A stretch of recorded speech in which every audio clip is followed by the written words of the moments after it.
আমরা অনেক মানে শুরুতে খোঁজাখুঁজি করছিলাম অনেক কিছু ইভেন্টের অনেক দিন আগে থেকে। তারপর অভিষেক দা জানে যে মানে আমাদের অনেকটা ফার্স্ট টাইম এটা কোনো নিজেদের অনুষ্ঠান নিজেরা অর্গানাইজ করছি, তো তাই অনেক স্কেপটিক্যাল ছিলাম, নার্ভাস ছিলাম যে কেমন হবে জিনিসটা। কিন্তু তারপর অভিষেক দার সঙ্গে দেখা হলো একদিন ডায়মন্ড প্লাজাতে। তারপর আমরা আস্তে আস্তে অনেক ডিসকাশন হয় সেখানে। আজকে 27 জানুয়ারির জন্য আমরা পুরো প্ল্যানিং মানে তখন থেকেই আমরা স্টার্ট করি কিভাবে কি হবে, কখন কি করব, তখন থেকে আমাদের দাদা খুবই সাপোর্টিভ ছিল পুরো জিনিসটাতে, মানে পুরোপুরি বুঝেছে যে আমাদের কি রিকোয়ারমেন্ট আর সেটাকে আরও ভালো করে কেমন করে এনহ্যান্স করে জিনিসটা করা যায়।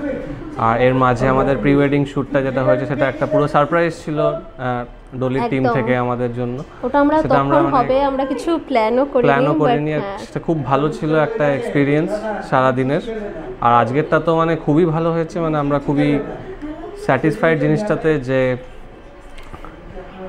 সবাই এত ভালো করে মানে এনজয় করতে পেরেছে। প্রত্যেকের সাথে আমরা ফটো তুলেছি আর সবাই খুব ভালো বলেছে।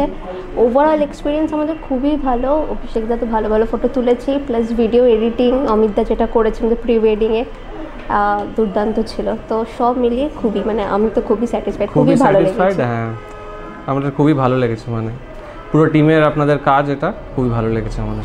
Thank you so much. Thank you.